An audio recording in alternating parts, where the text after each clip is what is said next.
church and attend Sunday school.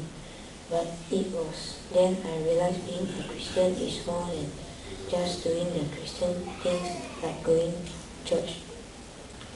In Youth Camp 2006, Jeremiah recently taught my group about the life of Bible characters like Timothy, Samson, David, and Lord Jesus.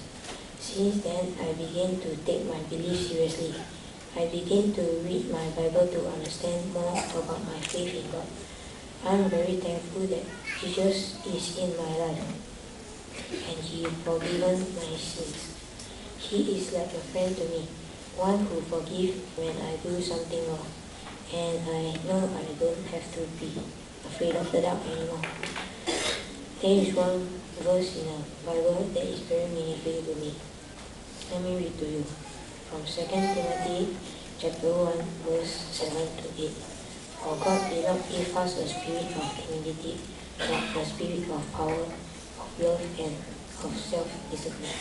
So do not be ashamed to testify about our Lord, or ashamed of me, His prisoner, but join me in suffering for the gospel by the power of God.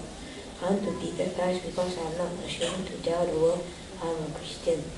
I want to tell others the gospel, the good news that Jesus saved. Thank you.